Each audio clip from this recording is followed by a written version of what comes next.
Save this for Facebook prosperity.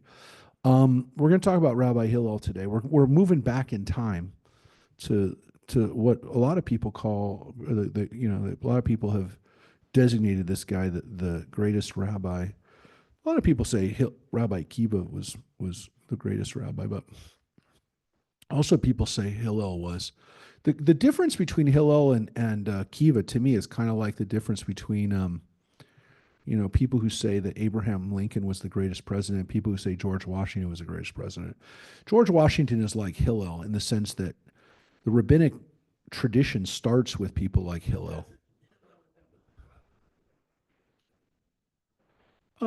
Yeah, I don't know. I don't know how different they would be. I mean, they're separated by 130 years, but 130 big years, right? Because when Hillel dies, the temple is still standing, and the second temple is still standing, right? So that's going on, but and so everything that happens after that, Akiva never knows the temple standing. He's martyred in 130. I mean, maybe I guess he could have remembered it.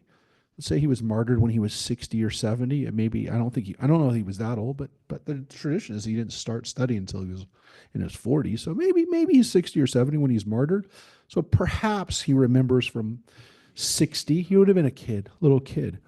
And it's really now two generations have passed by the time that Akiva is living since the temple stood. Hillel is very much during that time. And there's a tradition because Hillel lives right around the Common Era in that period of time when King Herod was around. There's a tradition, and a Christian tradition actually, that Jesus studied with Rabbi Hillel. Now, why? Because the tradition is that Jesus was educated by the rabbis, by Pharisees. And so there's a Christian midrash to some extent, because the Christians even knew who Rabbi Hillel was, that he was the guy that taught Jesus, because if Jesus is going to learn from somebody, he's going to learn from the best rabbi around. It's Rabbi Hillel. Yeah, yeah. By Hillel's time, they were calling people rabbi. So maybe two generations before that, they're not calling people rabbi. But by Hillel's time, by the time of the second temple almost being destroyed, right up to that point, most definitely. Again, they're still calling him. A lot of people, for the purposes of politics and purposes of identifying them, they're still calling them Pharisees, right? We're not calling them Pharisees. Jews very rarely use that word Pharisees, because a Pharisee traditionally, actually, again, the reason why Josephus and other people, called themselves the Prushim, the Pharisees, were because they're people who are interpreting the Torah, and they're and again, the Sadducees, the priests, the Sadokim, are the descendants of Tzadok, the priest, and they're very much at the time of Hillel, for example, while the temple was standing, they're very powerful. The Sadducees, they're very powerful, and the Essenes were never powerful because they're a splinter. They're a smaller group, right? They're a group of people who don't want to really be. To some extent, they're almost by nature going to be like a radical offshoot, right? And the theory that John the Baptist and some of those people that are kind of practicing more radical forms of Judaism were, was an Essene. We don't know for sure, but that's it's possible. But anyways, during the time of Hillel, these groups are all very powerful, right? They're all kind of they're all moving towards um, you know putting their people together, their group together. But Pharisees literally means the group outside, a sectarian group, if you will. It means almost like the separated ones, almost like Puritans, if you will. And they weren't. So they never saw themselves as that. We didn't see them as that. Who? Hillel? No, he's quoted in the Mishnah, right? So he lives during the Mishnah time, right? And he's quoted a lot, but he's also, even when he's not quoted, his school of thought, his school of teaching is what we hear about. We hear about Beit Hillel. And again, we're going to talk about today the other school, Beit Shammai, who was his adversary, his rival, was Rabbi Shammai. We read about them both when we read Pirkei Avot, because the greatest number of quotes from Pirkei Avot come from Rabbi Hillel. We don't know that much about him, but we're going to look at him today. We're going to look at a couple of the qualities or the things that were famous about Rabbi Hillel. So I was trying to find a good timeline so you could see these rabbis on a timeline, and there really isn't a good one that I can show you on the computer. There's too much other stuff on it, and so it's hard to see. Maybe I'll just have to make my own where I can kind of show the rabbis that we're going to be looking at so you can see them on a timeline. We've been jumping around a little bit, right? Because we talked about Akiva, and now we're jumping back 150 years. So we're jumping a little bit. Um, I don't think we're going to jump anymore. We're going to go forward from now on, kind of back to eventually getting back to Rabbi Akiva and a little bit after him, actually.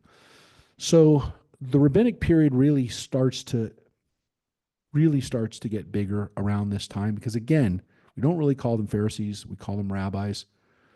Um, the Christian Bible, which was written during this time, around this time, uses the terms Pharisees and rabbis both, right? And they usually use the word Pharisee in a negative way, whereas the rabbi is not usually used in a negative way because they call Jesus a rabbi. By his disciples call him rabbi. So it's not really used as a negative, the word rabbi, and Pharisee is sometimes used as a negative in the Christian Bible. So the word Pharisee in today's parlance also is not just doesn't mean just literally a Pharisee. If you call someone a Pharisee, you're also sometimes calling them a hypocrite, because in the Christian Bible, the Pharisees are described as being hypocrites as a group. Not the individual rabbis necessarily, but as a group, they're described as hypocrites. So Jesus, the quotes about the Pharisees are sometimes, again, to the effect that they're hypocrites. So it's one of, if you look up the word Pharisee, it'll sometimes, in an English dictionary, it'll say a hypocrite. Yeah. Yeah, but most people don't know what a hypocrite is. Let me just see. I'll show you. If you look up, you look hypocrite. So yeah. So we talked about it when we were in Israel, because the word Philistine means someone who's uncouth or lower class, but the Philistines were not at all. But because of the way they're depicted or the words that are used in the Bible. Oh yeah. So here you go. If you look up in the dictionary, you look at this dictionary thing, it says Pharisee, plural Pharisees, a member of the ancient Jewish sect distinguished by the strict observance of the traditional written law. I really wouldn't call it strict necessarily. They're the rabbis, but and it says a self-righteous person, a hypocrite. So yeah, you can see it. The idea of them being strict is only because of the way the Christian Bible describes them. Interestingly, by the way, you don't see anywhere here where it actually says that they're the rabbis. Yeah, yeah. But I'm just saying, if you look at the dictionary, remember the Jewish sect of the intertestamental period, which is again between the Old Testament and New Testament. That's what intertestamental is. And their insistence on the validity of their own oral traditions concerning the law makes it seem like they're crazy people. But yeah, it is. I mean, to some extent, that Jesus is engaged in the same midrash work that the rabbis are. So it's kind of weird that they're seen that way. But again, for people who are reading it, not understanding the full context of it, you could see why they would say that based on the way the Pharisees are described in the Christian Bible. So as a group, all right. So let's take a look at Hillel again, to some extent, the father. And as I said, using the analogy, he's more like the Washington, and Akiva is a little bit more like the Lincoln, and also in the sense that Lincoln lived during a really tumultuous time. Not that Hillel didn't, but he didn't live during one of the wars. And of course, Lincoln, like Akiva, is martyred, right? He's killed for his beliefs to some extent, or he's a victim of standing up for his beliefs or whatever. So that, you can use that analogy if you want between Hillel and Akiva, but we're going to read about other rabbis. We already did. We read about Rabbi Meir and some of the other rabbis like Hanina that are martyred.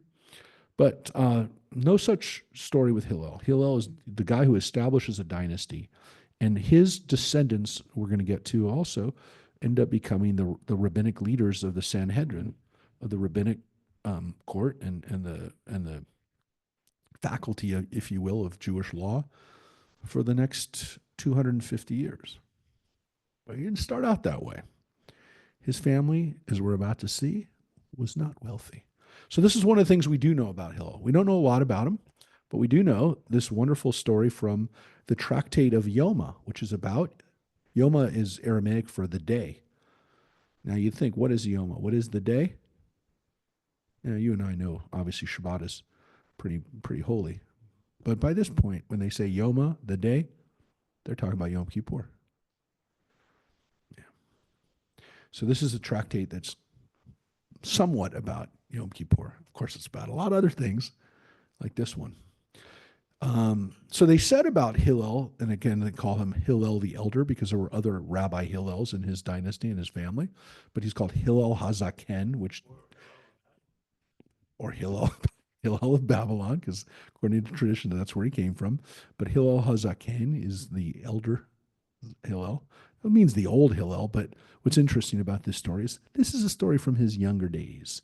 And it says that each and every day he would work for half a dinar, half of which he would give to the guard of the study hall, and half of which he spent for his sustenance and the sustenance of the members of his family. One time he did not find employment to earn a wage, and the guard of the study hall did not allow him to enter, which tells you that this was the kind of school that you had to pay to go to. Like every day you had to pay. So if you went, you paid. If you didn't go to class that day, I guess you didn't pay. Well, he couldn't go to class that day because he couldn't afford to go. So it says he ascended to the roof and he suspended himself and sat on the edge of the skylight.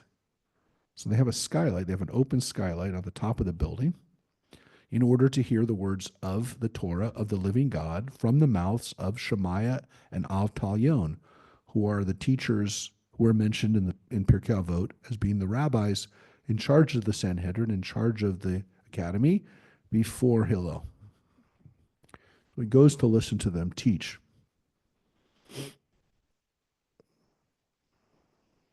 The sages continue.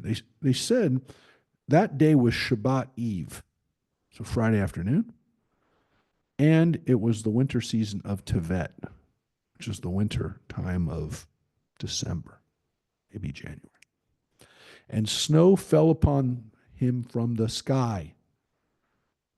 When it was dawn the next day, Shabbos morning, Shemaiah said to Avtalyon, Avtalyon, my brother, every day at this hour, the study hall is already bright from sunlight. Right? It comes through the skylight. But today it's dark. Is it perhaps a cloudy day? And they focused their eyes and saw the image of a man in the skylight. They ascended and found him covered with snow 3 cubits high. So that means he's sitting under about 7 feet of snow, 6, 7 feet of snow. They extricated him from the snow, and they washed him and smeared oil on him, and they sat him opposite the bonfire to warm him. And they said, this man is worthy for us to desecrate Shabbat for him. Saving life, of course, overrides Shabbat in any case, but this man is very special. So poverty is no excuse for failure to attempt to study the Torah. So, look, the fact is that it was a struggle for him to afford to study. Right? We know that. We know it was a struggle for him. Yeah.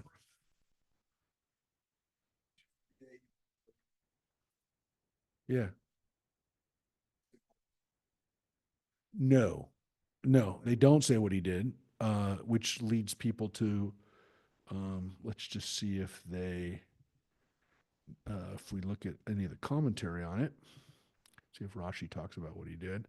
No, it just says how much terapaik is, which is the word that they use there. Um, I think there is some commentary on what perhaps he was doing, but essentially he was. Um,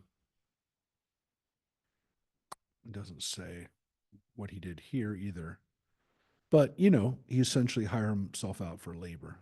The interesting thing about it is, again, he basically figured out how to do odd jobs in order to go. Now, the story about Hillel basically says the guy had no money, right? If he had money, it wouldn't have happened. He could have had some money saved from the day before. He had no money, couldn't afford it. So the idea that he came from nothing is part of the legend that he has. But look at the introduction to this. I didn't show you the beginning. I want to show you this right now.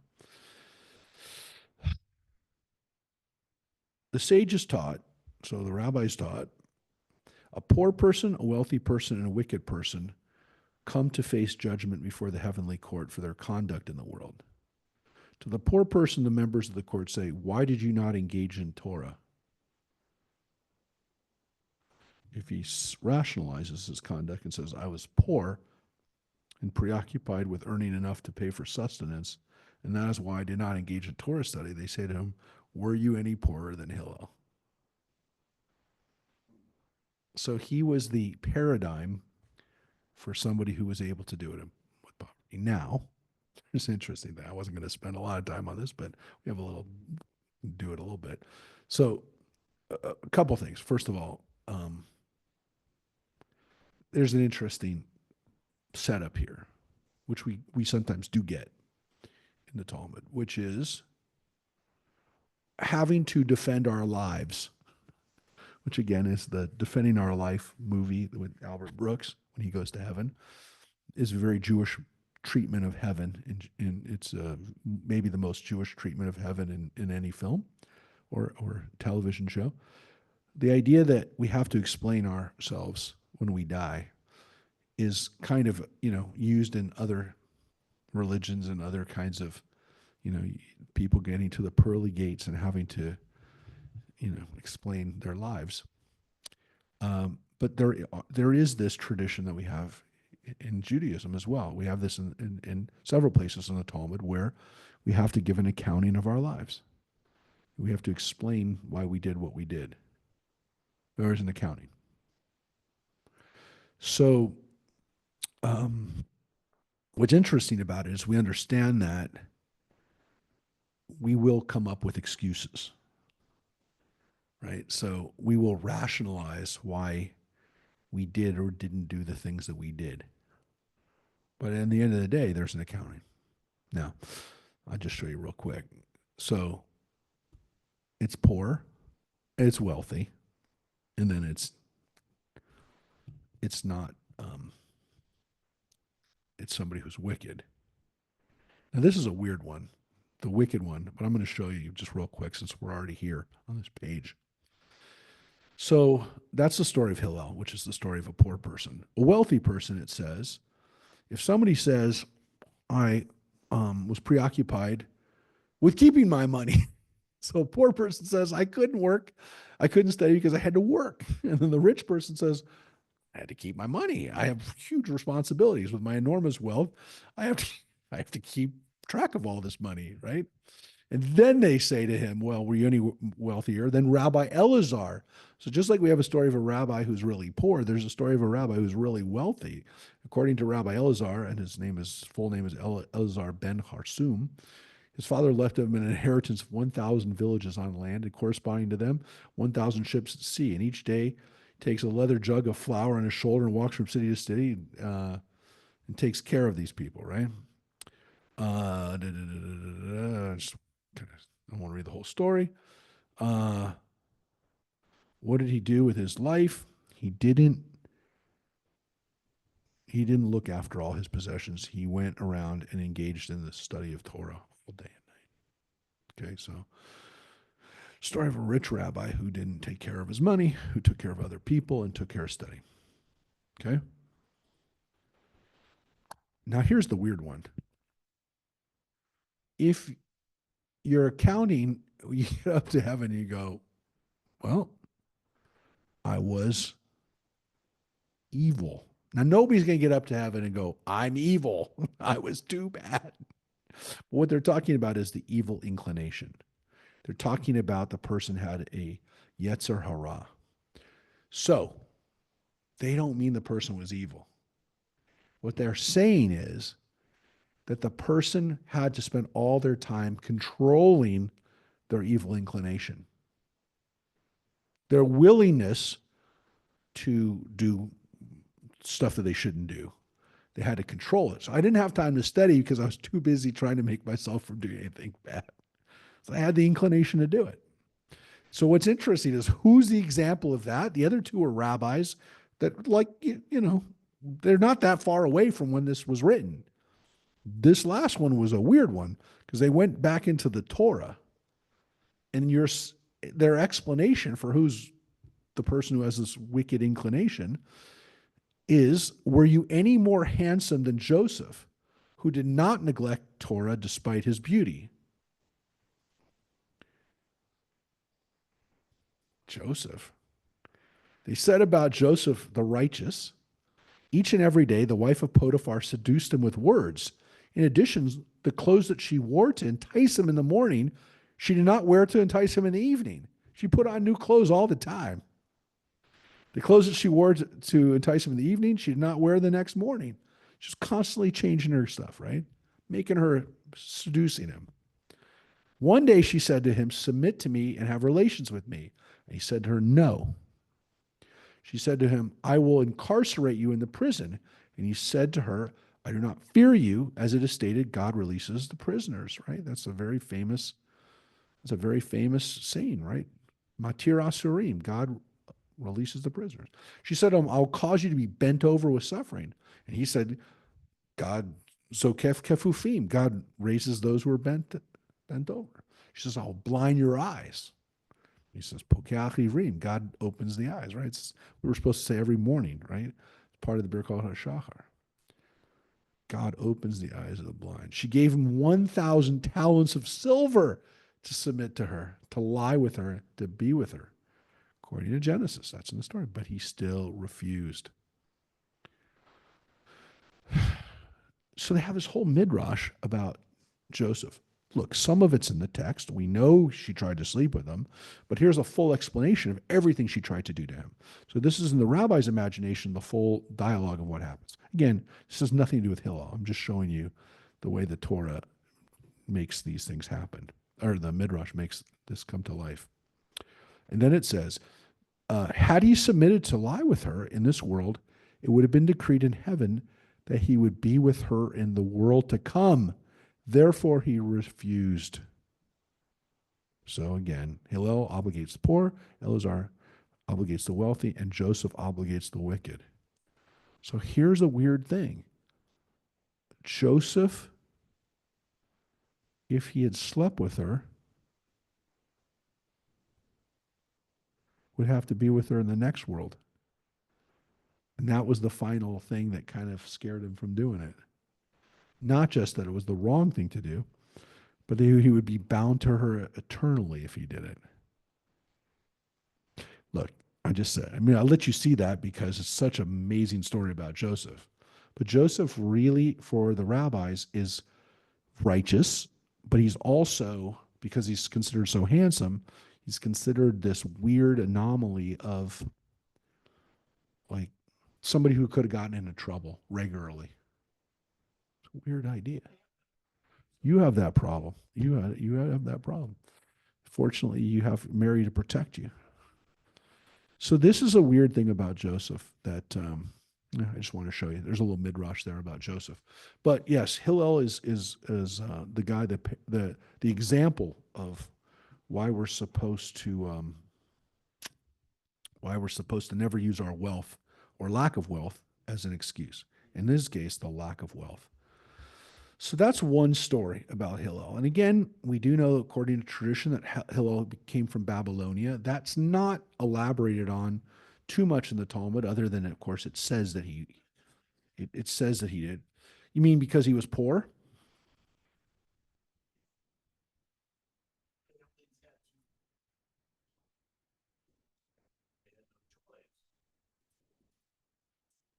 Could be, but we can also imagine that there were families in Babylon that were wealthy, right? Just like there's families in Israel today who have wealthy families back in America. So you never know. You never know exactly what that kind of relationship was, but it definitely might be that he didn't have connections in Israel. He didn't have his wealth. He didn't have his wealth. He had no source of wealth in his community. He didn't have somebody he could turn to for help locally. It's definitely the case. Could be the case. So, so I will show you. Yes.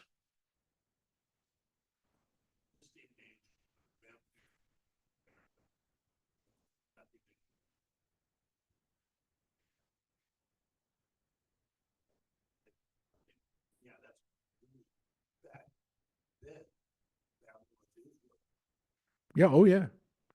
It was a journey that people probably didn't go back and forth with. Um. Yeah.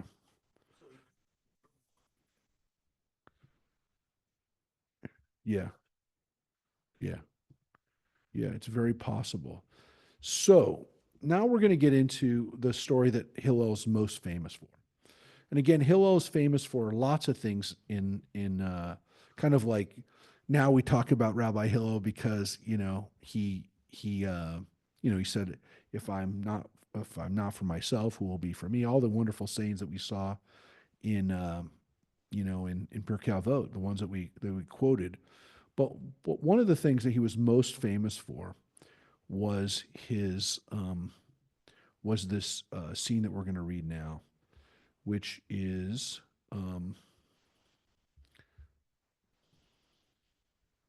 one second. Um, Lou, hold it a second. Um, am I missing something here? Um, hold it a second. Let me just get this up. Um,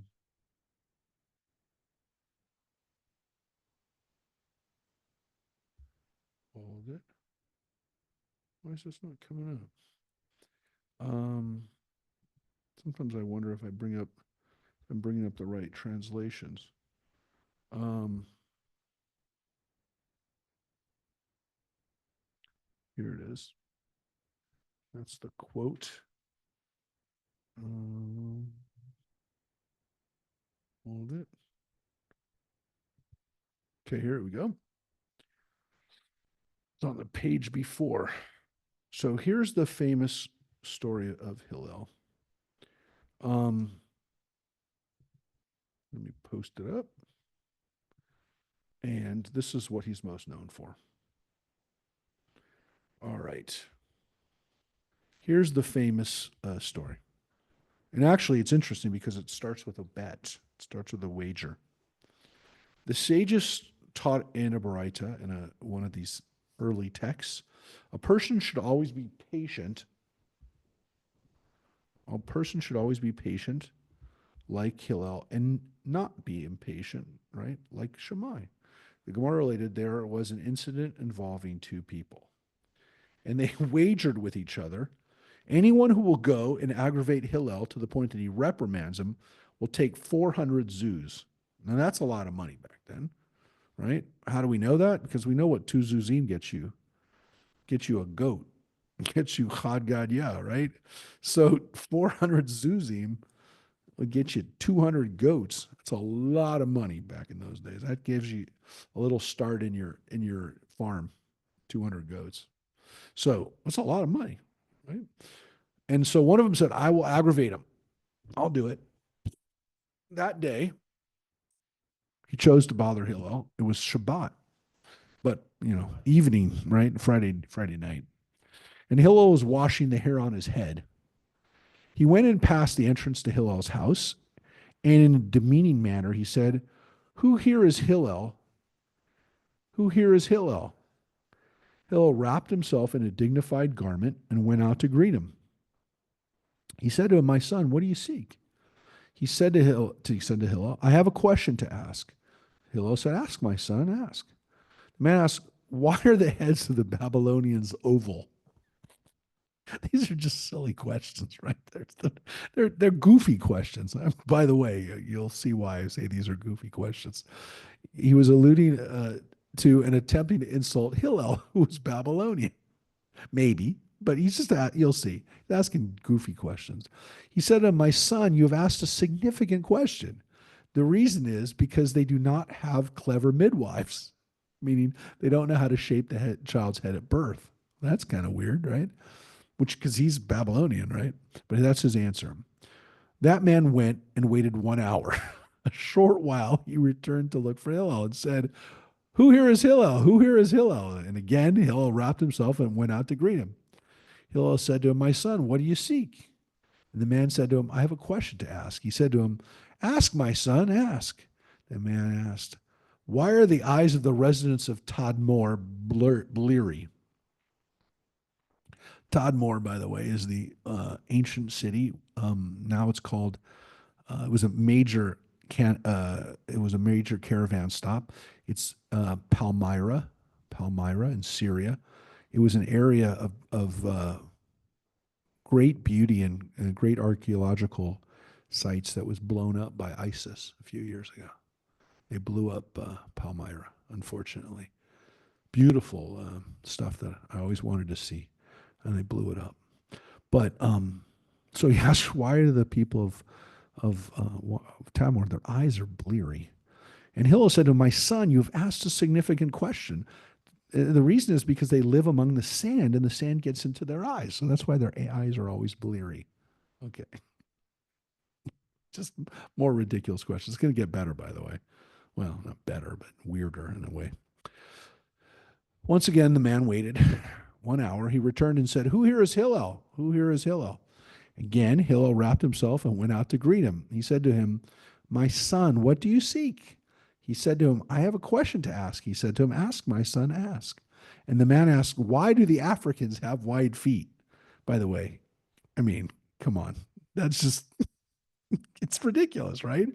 Why do Africans have wide feet? Hillel said to him, "You've asked a significant question.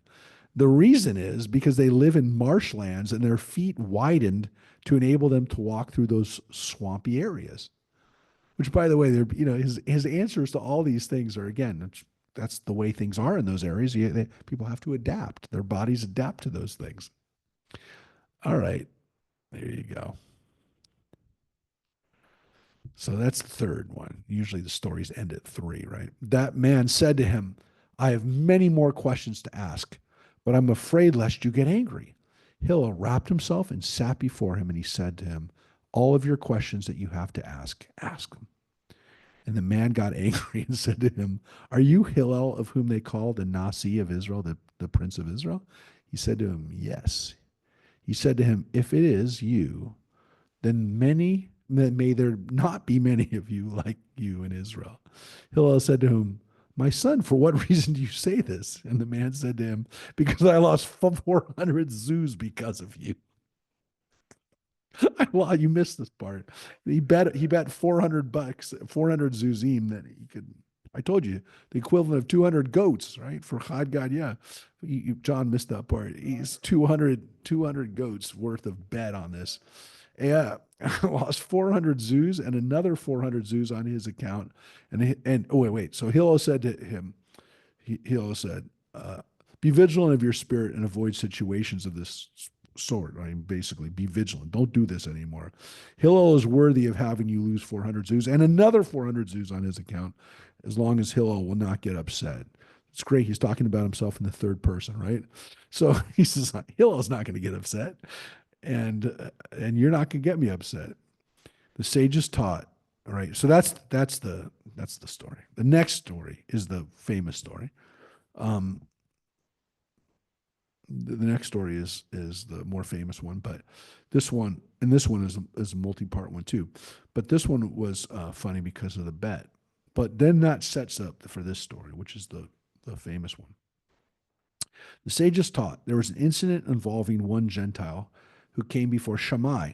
right? That's the opposition. That's the guy who's on the other side of the aisle from Hillel. He's the one who's the more strict interpreter of the Bible. He's also, as we're going to see, not very patient. So a Gentile comes before Shammai, and the Gentile said to Shammai, "How many Torahs do you have?"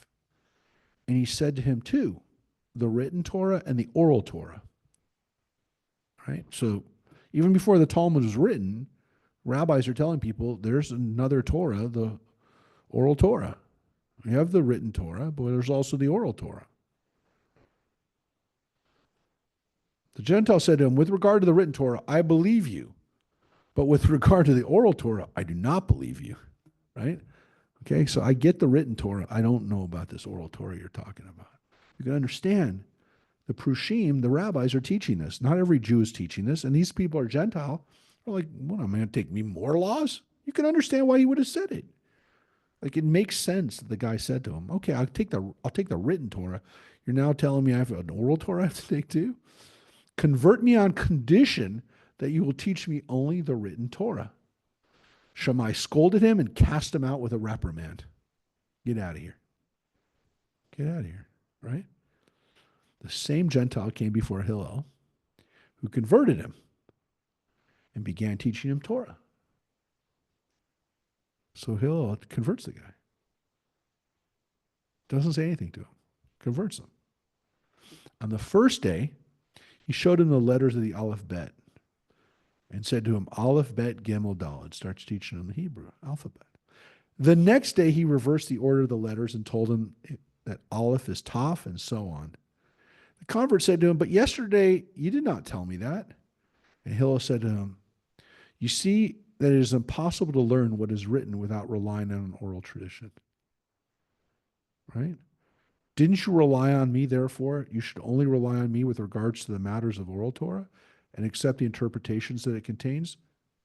So he basically tells him, look, trust me when I tell you, you got to learn both. Can't let somebody, can't, you got to see the whole picture. And so that's what he taught him. He taught him, but he took him in first. He didn't tell him, "You're an idiot. Stop wasting my time." This one is the second version, or the second part of the story.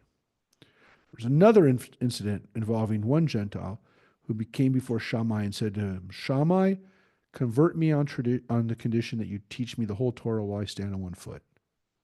And this is the part you all of you have heard, but many of you have heard the story. What's interesting is the story is part of a bigger story. First, it's the story of the bet. Then there's the story of the convert who says, "I want to learn one Torah, but not the other." And then you get this one, and then there's a one after it. So what's interesting about it is we usually just learn this story. This is the one that most people know. So Shammai, teach me the Torah on one foot, right? Shammai pushed him away with the builder's cubit in his hand. Now, what does that mean? He had some kind of ruler in his hand. Hit him with it, pushed him out with it, whatever. He's standing there with the stick. So there, it's not even that he tells the guy to get lost. There, he's like pushing him out with a stick. Now, the commentary says this was a common measuring stick, and Shammai was a builder by trade. We don't know that for sure. We don't. The rabbis who interpreted it want to make Shammai look like he's not beating the guy up with a stick, but it's very possible that, maybe, he had a ruler in his house, whatever. The idea that he was a builder by trade and that's why he had a measuring stick, I mean, that's a commentary. Doesn't say that. The idea that he was not very patient is pretty well established. The same Gentile came before Hillel. Hillel converted him and said to him, "That which is hateful to you, do not do to another. That is the entire Torah, and the rest is interpretation. Go study." Right? Now, people tell that story. They know that story. People are very familiar with that story. It's going to show you the Hebrew on it, but um, people oftentimes leave out parts of the story. That story is all bold because there is no commentary there. All those words are there in Aramaic. All of those words. Okay? He converted him and said to him, that which is hateful to you, don't do to others. That's where the golden rule comes from. The Jewish version of it, and then again the version to some extent that you get into the Christian Bible, which is why people say that Hillel was the one who taught Jesus. It's a little different because Jesus doesn't say that. Jesus, when they ask him what is the whole Torah, which is again something that you can clearly see by the story in the Christian Bible, the story here, a Gentile or somebody would come up to somebody and say, just give me the elevator pitch. What's your religion about? And so when Jesus says it, he actually quotes the Torah. He says, Ve'ahavta l'recha kamocha, love your neighbor as yourself. He also says, Ve'ahavta et Adonai Elohecha, love God with all your heart, with all your soul, and all your might. He says, Ve'ahavta, love God and love other people. So there's actually two things that he says, Jesus. People remember the first part of it. The brilliance of the statement is that he says Ve'ahavta and Ve'ahavta, which is what somebody would have known to be the line from Leviticus and the line from Deuteronomy. But anyway, call it that, from Vayikra and from Devarim. So he knew what he was saying, but he's following a tradition that Hillel and other rabbis do, which is give a one-liner. Notice, though, that Hillel's line is not love your neighbor as yourself. He doesn't say that. He reformulated the law. So he's not willing to say, love your neighbor as yourself. Now, what's the difference? What's the difference? Well, there's a huge difference. Loving your neighbor as yourself is wonderful. It's love, and that's wonderful. But there's no responsibility there. It's love, but there's no responsibility. There's no protection. Look, if I love to smoke, I can sit there and blow smoke into my neighbor's face because I love it. Right? You may also not hate smoke. You love it, but you know what is hateful and also could be translated as hurtful to you. You don't do to somebody else. Protects that other person even if you don't get it. And even if you are going to continue to do the wrong thing. What's hateful, what's bad for you, what's not good for you, don't do to somebody else. What's so interesting about it and what's kind of brilliant when you think about what Hillel said, because that's not in the Torah. That line is not in the Torah. He did not quote the Torah. I want to make that clear. Hillel in no way quoted the Torah. He summarized the Torah.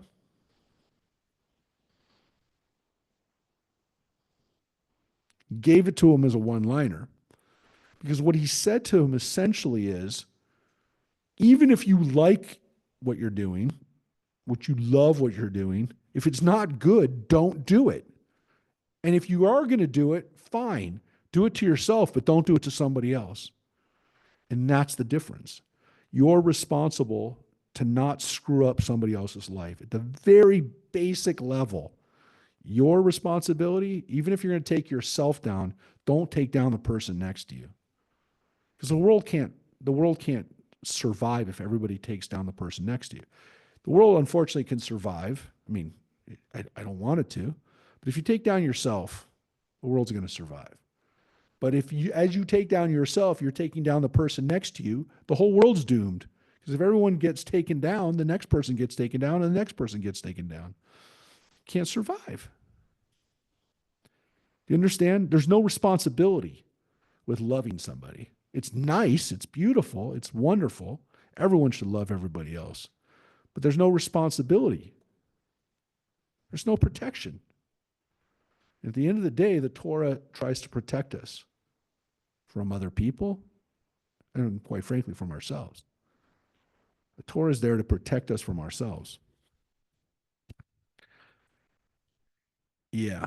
It's a brilliant statement, and it's definitely different than the normal way we see the golden rule. So this is Hillel's golden rule. It's a Jewish golden rule, if you will, but it's not the same in every tradition. So it's also not the only thing he said. He said the rest is commentary, go and study it. He didn't say the rest is commentary and it's not important. The rest is commentary and that's it. He said, go and study it. So he told him, you have an obligation to continue to learn it. Go and understand what's there. So continue to read it. So people always cut that part out. They cut out the hard part, which is he didn't just say, you're done. He said, you have to continue to study. But you can see the tone that Hillel sets, which is an accepting tone, a patient tone, and also the tone of inclusion and encouragement. And understanding that you have to start with somebody at a level that they can start at, you know? So that's the second story. There's another story coming too. There's another version of this. So you can see in the first version, Shammai is a little annoyed. The second story, he's chasing the guy out with a stick. All right. This is the third version. So again, this is just one part of the story. It's not just telling you, it's one part of the story. So the next part.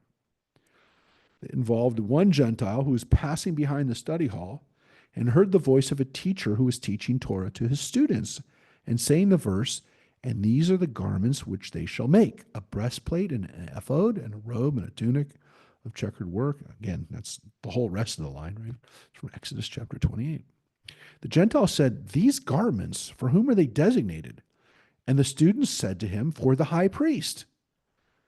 The Gentile said, I will go and convert so they can make me the high priest. Now, you're already thinking, this is crazy. You can't become the high priest.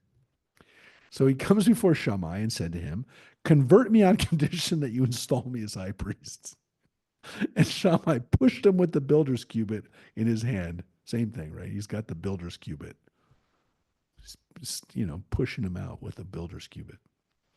He came before Hillel and he converted him. And Hillel said to him, to the convert, right? Is it not the way of the world that only one who knows the protocols of royalty is appointed king? Go and learn the protocols by engaging in Torah study.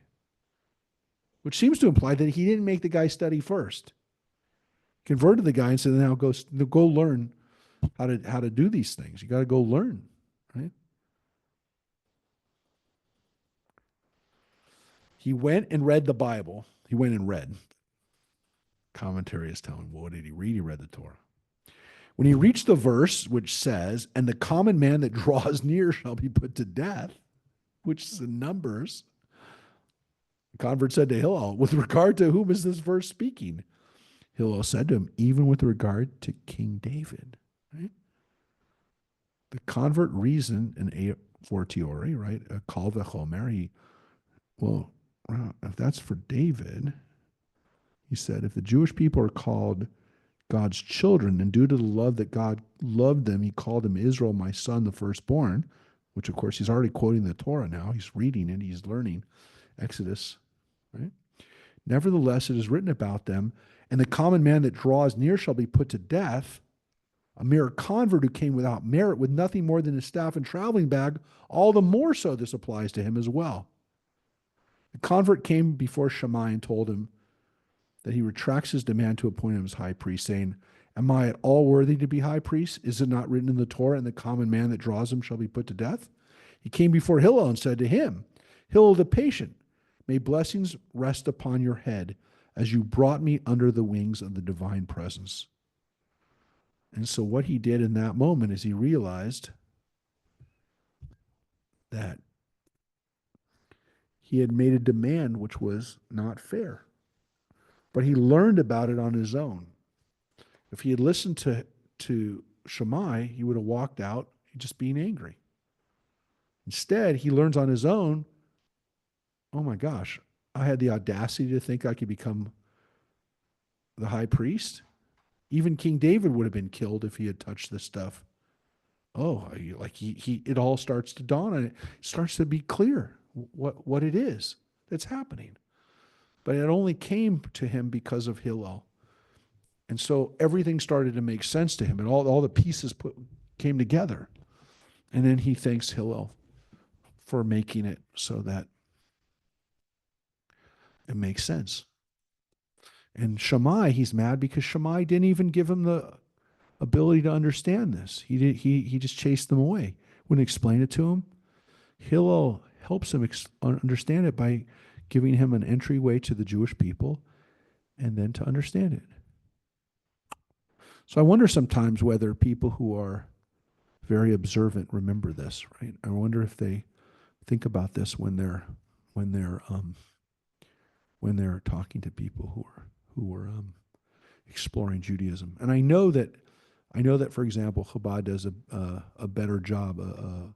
They've tried to work hard at making sure that the rabbis that work there remember these kinds of stories, that not to tell people, when people come into a Orthodox community, hey, you don't understand this? Well, you're an idiot because you don't understand it, or you'll never understand this.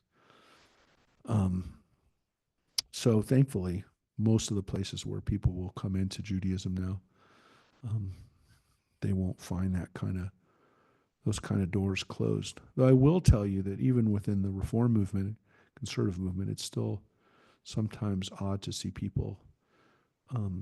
Like today, I was reading an article that the new head of the Reform Jewish educators, the president now, is a convert to Judaism. She's the first convert in the Reform movement ever to become president of one of the major organizations. So they've never had a rabbi who is a convert who's become president of the Rabbinical Association. Maybe they will one day. There are several converts now who are working as rabbis all around the country. But there aren't many, but there are several of all different kinds of backgrounds, and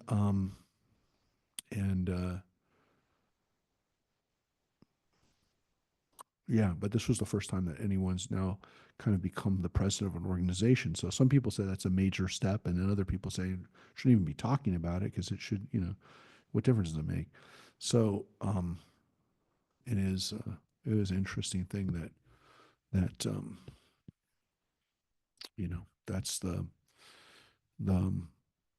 that's the world we live in today.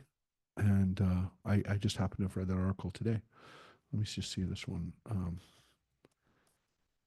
I think it was in, I can't remember which organization, which news source it was in, but yeah, Stacy Rosenthal. It was here. It was in.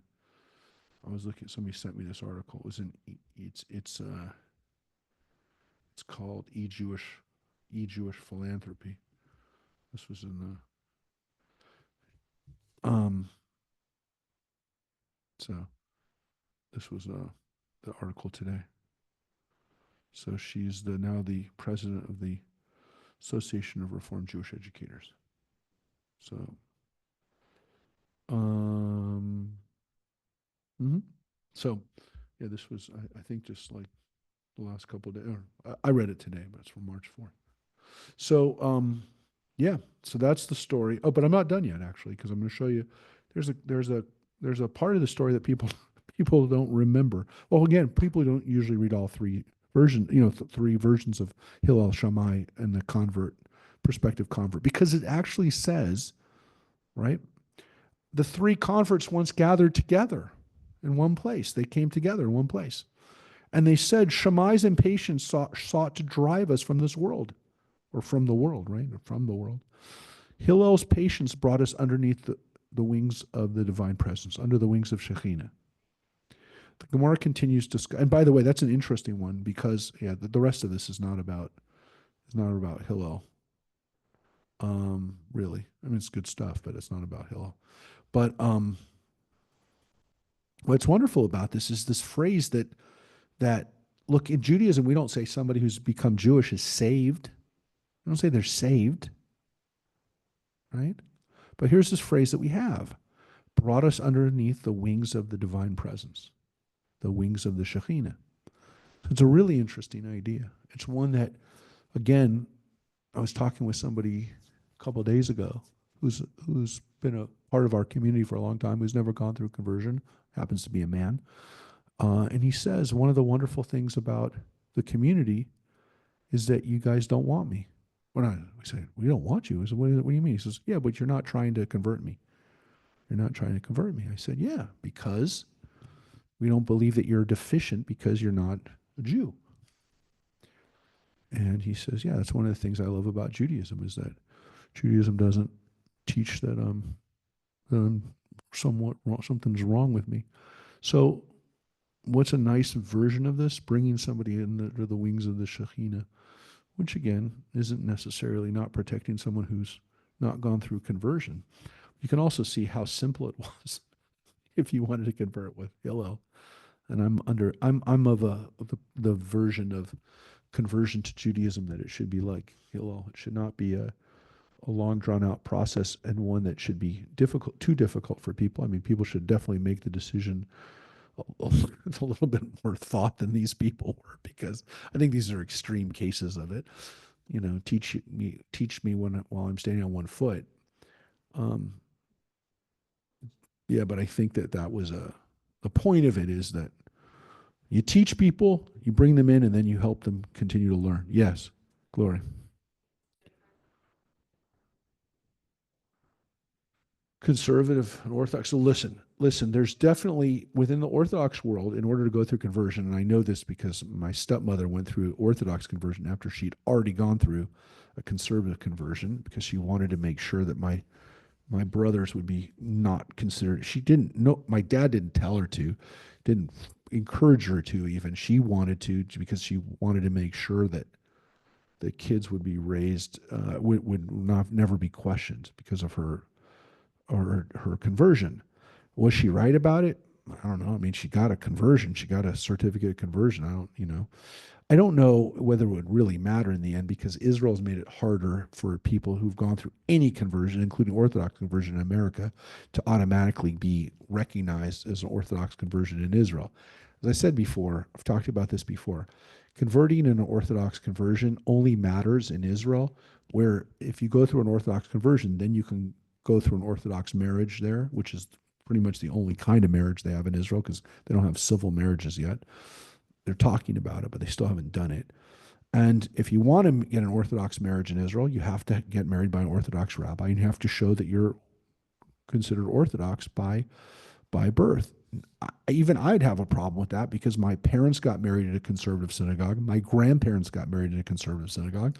So they would, if they looked at my family's ketubas, they may not consider me Orthodox. We had that issue even in England with when I was getting married to Tracy. They wanted copies of my parents and then grandparents' ketubas, and I gave them to them. First of all, the fact I even had them is a miracle. The fact that I had them, I was, kind of, I was pleased with myself that I had those, but it annoyed me. It annoyed me that I had to go through that process. But again, it's like, who are you doing it for? Like, what's the reason? And my stepmother's never led an Orthodox life, so I don't even understand how. I mean, she had to tell an Orthodox rabbi that she was going to keep kosher and do that. Maybe she thought she would at one point. I'm not saying she didn't, but I didn't say that or didn't believe it, but she didn't. I know my dad wasn't going to keep kosher, so it was never really going to happen because of my dad. I mean, maybe Kathy would have. I think she probably would have. She's always been a little bit more observant than he was, so maybe she would have. I don't know, but she didn't. So it's kind of a weird question, Gloria. It's a good question. Like as Hillel said, it's a significant question because people, it does make a difference to some people. It doesn't make a difference to me, and it doesn't really, I think, make a difference functionally, whether it's like that. But I always tell people, look, people should go through a conversion where they when I do a conversion with somebody, I encourage them to go through all the holidays of the year to experience all a whole year of Jewish living, and to make sure that it fits, that it feels good, that it fits them, that it feels like the right thing for them to do. Because um, if they want to do it and they're motivated to do it, it should come from a good place, from a place of feeling not pressured. That's why I always tell people, don't convert in order to get married with me. You don't have to with me. If you decide one day down the road you want to go through a conversion, do it. But I never make anyone convert in order for to do a marriage with me, because I don't want people to feel that they were forced to do it. So that's those are real important lessons for me. And I look at Hillel's example and say, this is why this guy is such an important rabbi to us, because he he shows patience, and he shows the way that you bring people in, and then again, as they learn and as they start doing more, you start growing. But you have to provide the opportunity, right? You have to let them have an entree, have a way in.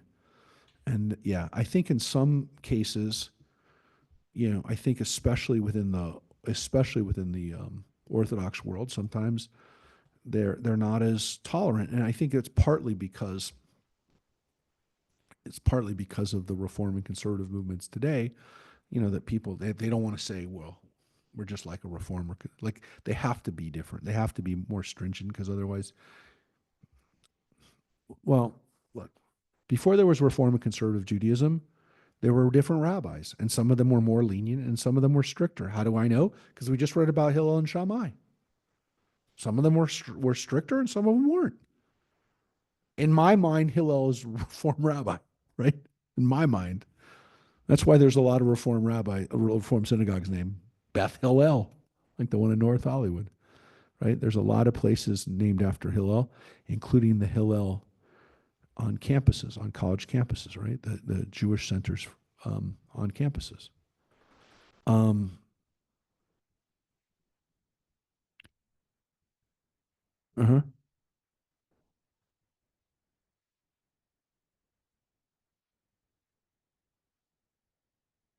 Well, I hope so. I mean, I hope I didn't make it. I hope I made it easier for people. Again, I want to make sure people don't like they're feel pressured, and I want to make sure that they don't feel like they didn't fully understand it.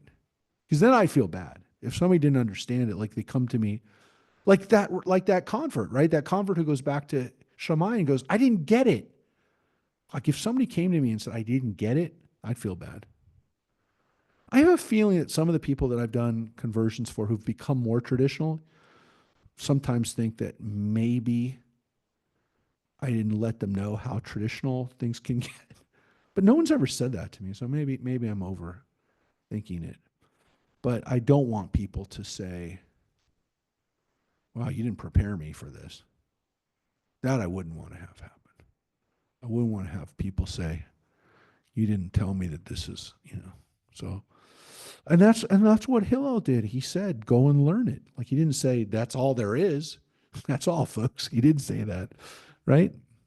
So, yeah. So let's take a look. We're going to finish with this part today. This is the really famous part about Hillel and Shammai, about how they interpret the Torah. All right. And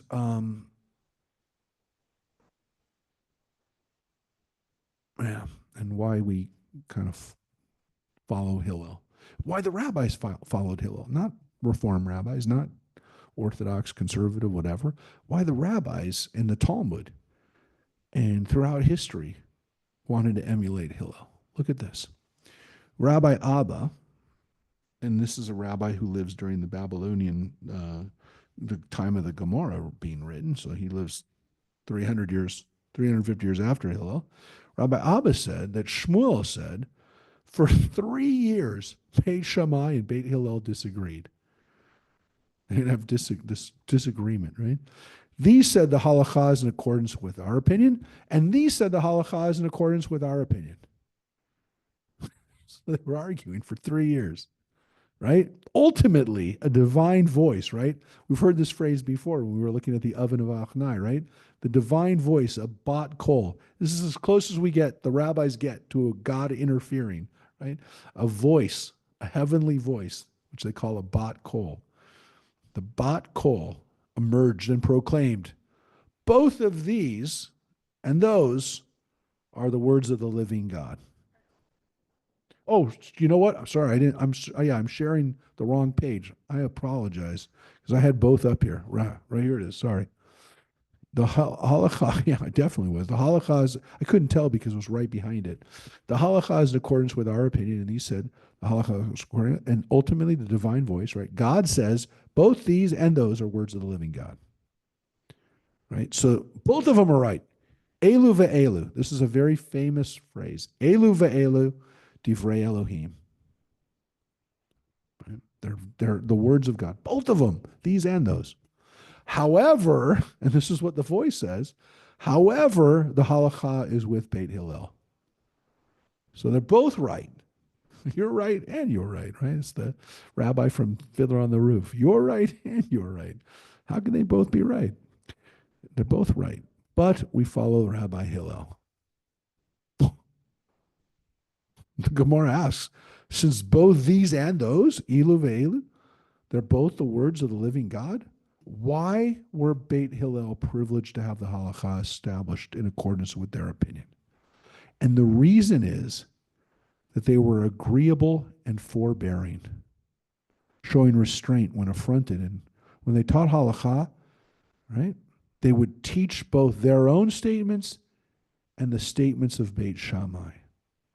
Moreover, when they formulated statements, they formulated their teachings and cited a dispute, they prioritized the statements of Beit Shammai over their own statements in deference to Beit Shammai. Beit Hillel taught the other side. Do you understand? They taught their way, but they taught the other way first. And they did it out of deference. They did it with respect. They did it with respect. So is theirs. Theirs is too. Both of them are. God even says they're both legitimate. Yeah, they're both legitimate. They're both, no, they're both, no, they're both, look, they're both the words of God. They're both the words of God. So they're both Torah. But the halakha, the way we follow it, right? The way we follow it is the way that Hillel teaches it. And so God is saying they're both right. They both have they're both logical, rational conclusions that they come to, right? Well, yeah, we're gonna look at the examples of it. But the reason that we follow him is not because Hillel's are better reasoned, but because of the way they teach, because of who they are, because of their approach and their behavior. That's what makes the difference. So you got two things that are both true. But the one we follow is the one that's taught with respect. That's an amazing idea in Judaism, which is you have an obligation to not only be right, but to be right with class, to be right with dignity, right? To be right with showing that you don't have to humiliate the other side.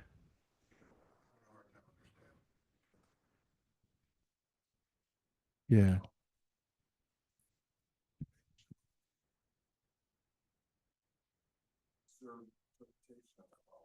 Uh, you'd think it would be a Shammai. See, the logic would be you have the more strict version of it so that you don't have people messing around, right? Yeah, but the way we interpret it, right? The ways that so somebody says, I'm going to show you an example of it. We'll see an example of it. We'll show you an example of what these laws look like. Okay, so let's take a look. Let's look at one of these things. We'll look at one. It's not my favorite one, but this is a good one. So we learned in the case, this is one case of one whose head and most of his body were in the sukkah, but his table was in the house. Now, again, is the best example? Maybe not. Most of us aren't going to argue over a sukkah, right? But you all been in a sukkah. You know what a sukkah is, right?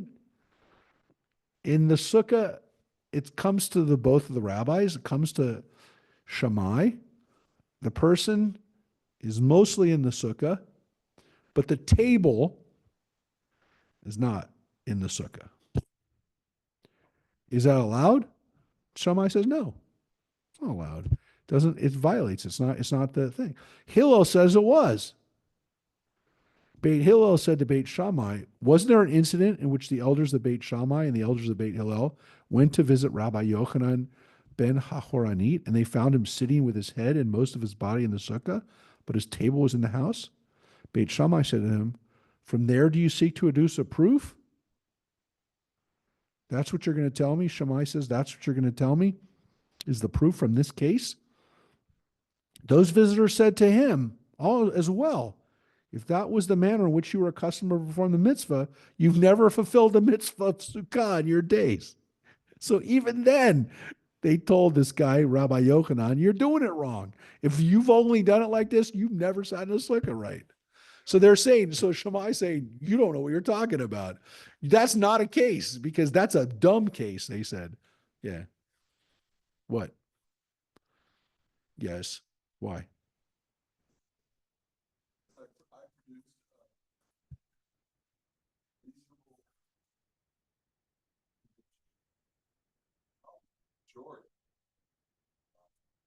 And you're saying that if you come up with a solution and then they don't follow the solution, yeah.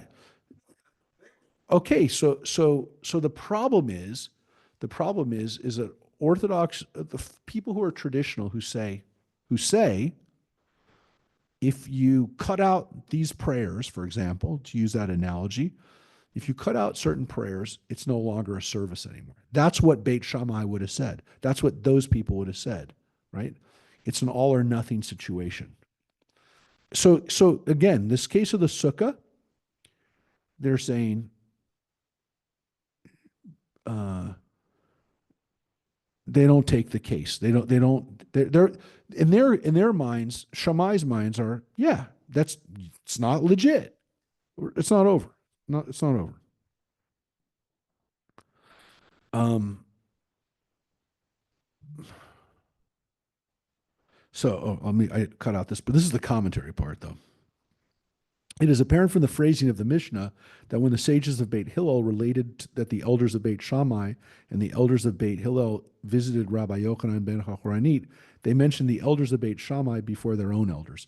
So this is an example of them saying that they both went and they talked about the other people first.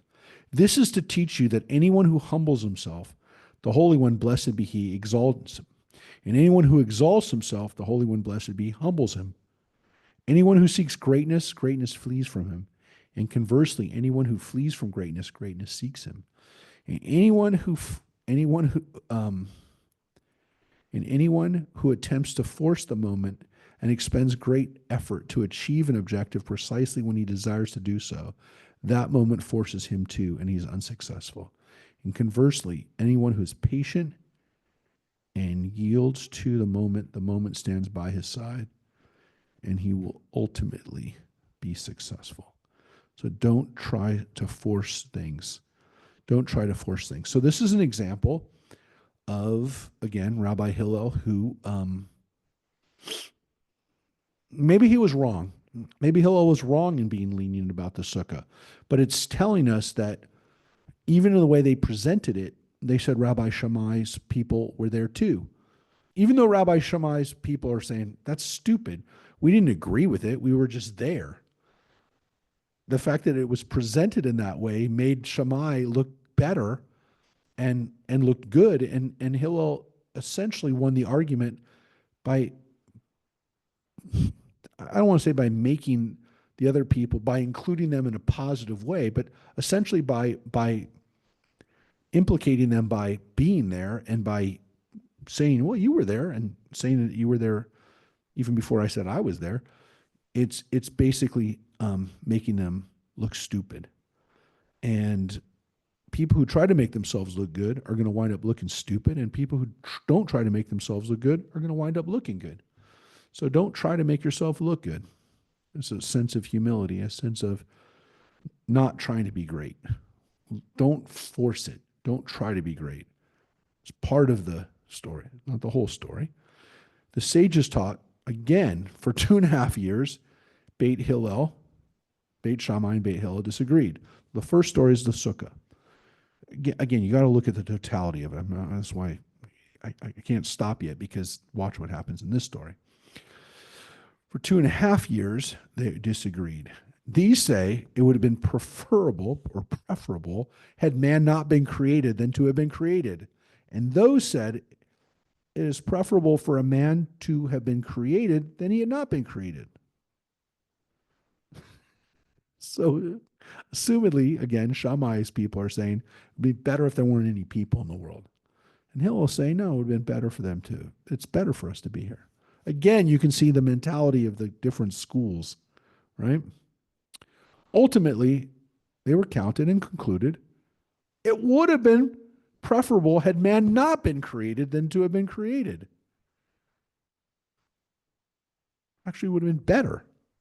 However, now that he has been created, he should examine his actions that he has performed and seek to correct them. And some say he should scrutinize his planned actions and evaluate whether or not, in what manner those actions should be performed so that he will not sin. So again, what's the difference? Well, in this case, it's clear that Shammai might have been right. Again, maybe it would have been better for people not to have been here. We do a lot of bad stuff. But Hillel says it is better for us to be created. And maybe if rationally it makes sense that we weren't created, guess what? We are here. There must be a reason for it. And we can still do good. Even when we do bad, there's still potential for us to do good. Not over yet. Oh, wait. I think that might have been it. Wait a second. Was there another part of this? No. It is the end of this part. So that is the last part of it. So sometimes there's 3 sections. There was only 2 sections. Did I cut out part of this? No. No, that's it. So these are examples of the arguments that go on back and forth between Hillel and Shammai.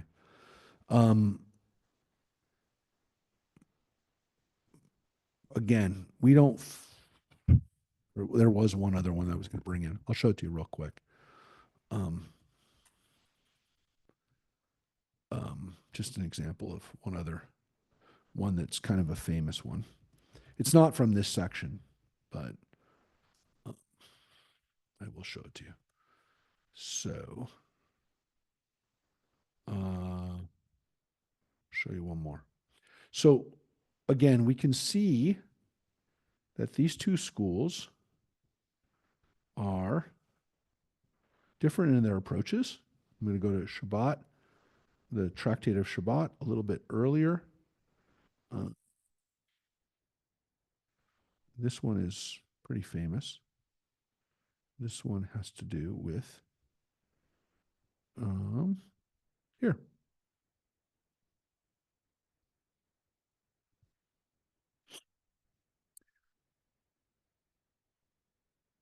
Let me share this up here.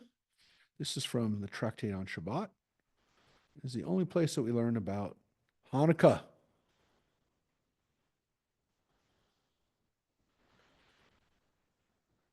We've talked about this before, but now you get to see it again. You get to see it actually in the Talmud. Beit Shammai and Beit Hillel. And by the way, this goes throughout the Talmud. That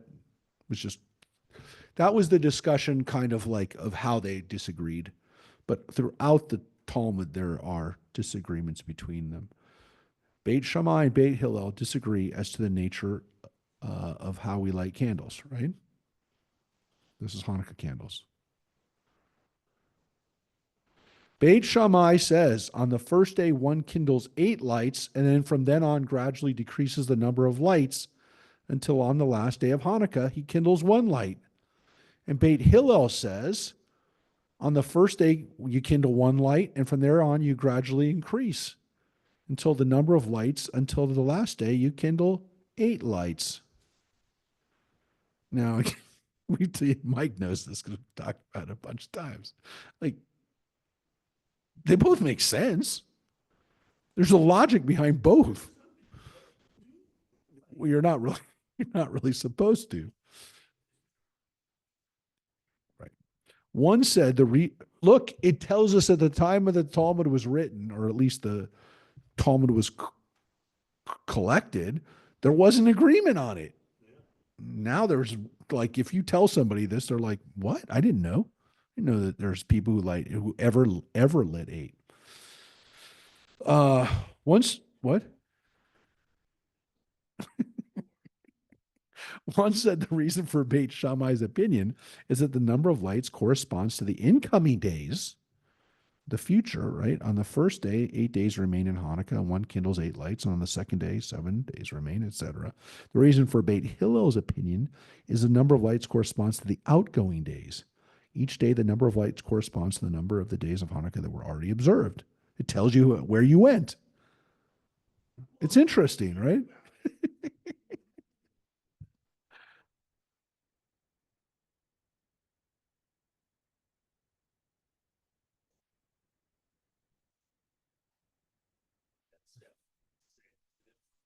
Yeah. Look, it makes sense because on the last day, there was the least amount of oil. Not the most, the least. Don't do that. I want to encourage that Beit Shammai behavior. Uh,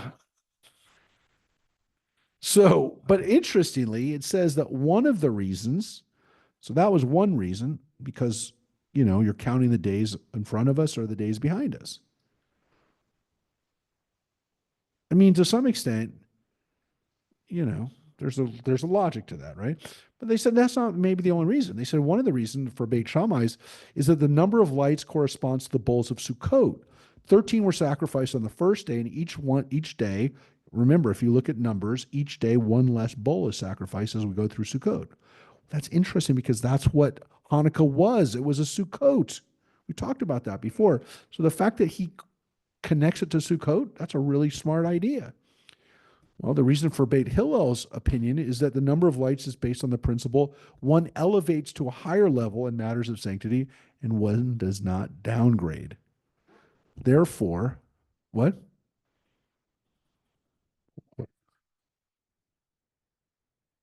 Look, the problem is because it shows, yes, it started with, yeah, there are already breakaways, and within the breakaways, there's disagreements of this stuff. So the rabbis had to come up with essentially a, a reason for this. They had people who liked their way of thinking.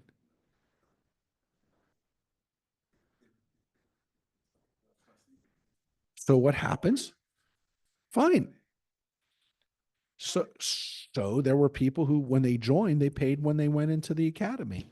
We already heard Rabbi Hillel's when he was a kid, he was paying. So if Rabbi would, okay, fine, but he worked and he gave them some money. These guys worked and gave some money, or their parents gave them money. But by the time, if Hillel's doing that for his own study, then by the time that Hillel has his own school, there's somebody, they're paying him.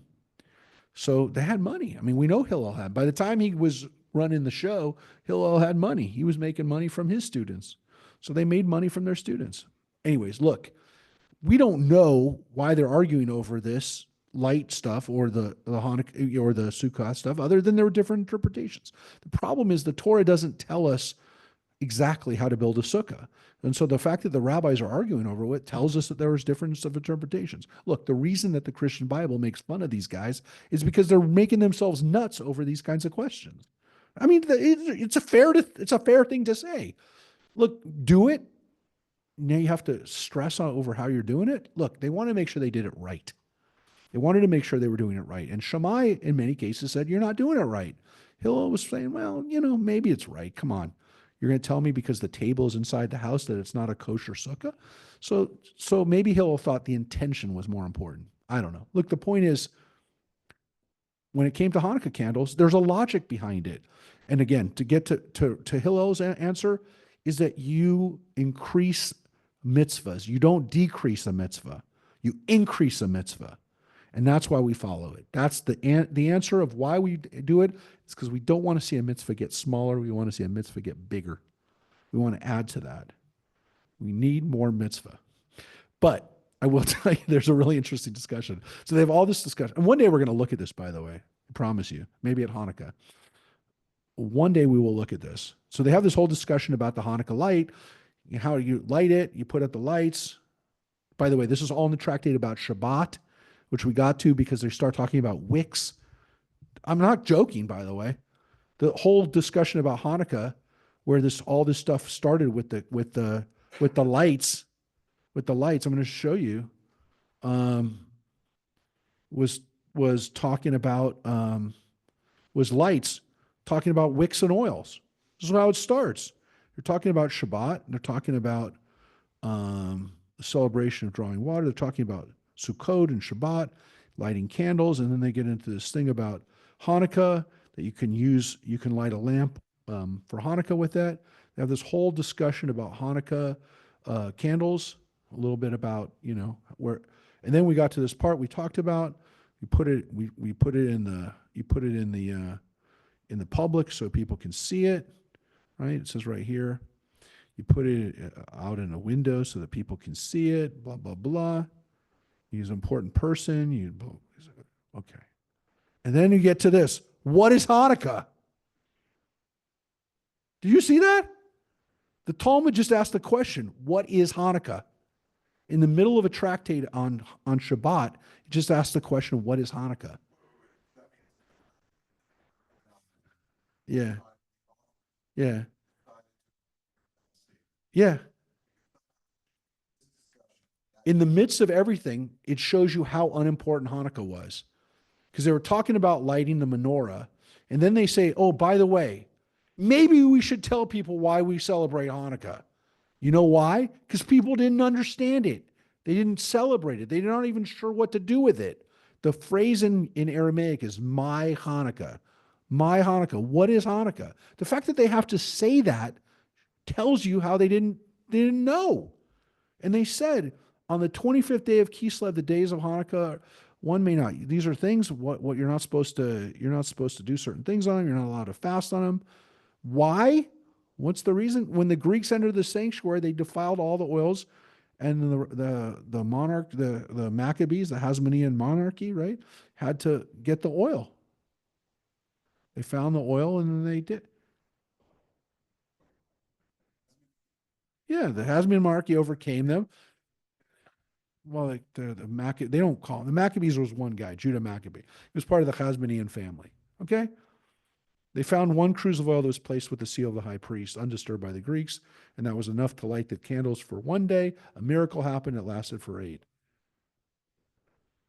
Of course, it's not the real story. The rabbis just told a story, and that's all they wanted to tell about it. My friends, they didn't answer the question even. Their question, they answer it with one line. Are you kidding me? They didn't tell the story. When the Greeks entered the sanctuary, honestly, in Aramaic, I'm not sure how many lines this is, but it's maybe 2 or 3 lines. Not the time to talk about it. This isn't Hanukkah time. We'll get to this at some point. But I want you to see with my own eyes, and now you've seen it with your own eyes. When I first saw that, it blew me away. Because I finally realized for the first time when people said to me as a kid, Hanukkah was not a big Jewish holiday, I was like, nah, I think you're lying to me. I think you're trying to keep this from me. You just don't want to give me presents. Turns out they were not lying. Turns out the Gemara says, my Hanukkah. Why Hanukkah? They didn't know. They didn't care. It wasn't big. It wasn't a big deal. It just shows you. This isn't a tractate about Shabbat. Every other holiday has its own tractate. Purim has its own tractate. Every holiday has its own tractate. Not Hanukkah. Hanukkah is an afterthought in a discussion about Shabbat. And by the way, the whole darn thing ends about Hanukkah. I think about right about here. They're done with it. Yeah, right about uh, yeah, about here. I think there's any more discussion about it. So it goes on for about a page. No, it's going on a little bit more. Hold on a second. Let me just see.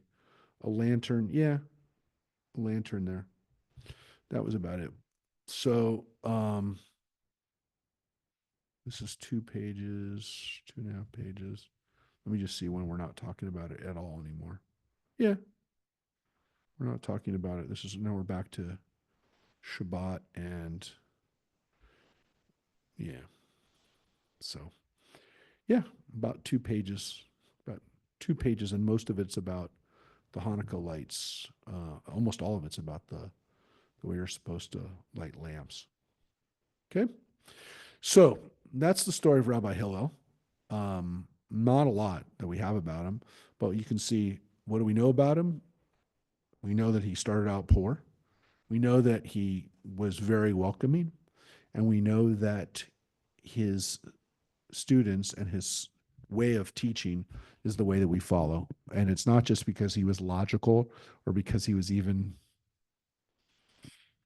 um, stringent enough, if you will, but because he was humble and because he was respectful of the other side. And that, my friends, is the lesson for tonight: to be patient and to be respectful of people you don't agree with. Because then you wind up like Rabbi Hillel. You wind up actually people paying attention to you later on. And that is something we sorely need right now. Respect for people we disagree with.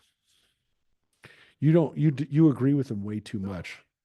No, that's not true. In most things, you actually are fairly close. So no, it's really hard to find common ground with people you don't agree with. But that's our challenge, folks. That's where it gets to be tough. So not easy. So we do have a screening tomorrow for those who are in Santa Clarita. We're going to see October 8th tomorrow. And we're also going to be eating at Lazy Dog during the day. John's eating there. John's eating there all day. If you want to see John, John's going to be a Lazy Dog for most of the day. He's gonna but we're gonna watch October 8th. So for those of you that are not in, if you're not in Santa Clarita or somewhere where they're showing it, find a place that they're showing it, because I look, I haven't seen it yet. I've only seen the trailer, but it's a pretty important movie, and I've heard an interview. You heard the interview, right? John, you saw the interview or listened to the podcast with Dan Senor. You talked to the people who made the movie, so I'm all prepped up, ready for it. And we're going to try to make sure that our high school kids are going to see it. So our next campaign is we're going to make sure that the Heart District shows it to the kids. If I can accomplish that, then I'll be a happy man. I'll be a happy man. But that's my next goal. All right, everybody, take care. Take care. Be well. Bye, everybody. Goodbye. Thank you. We'll see you. Bye bye.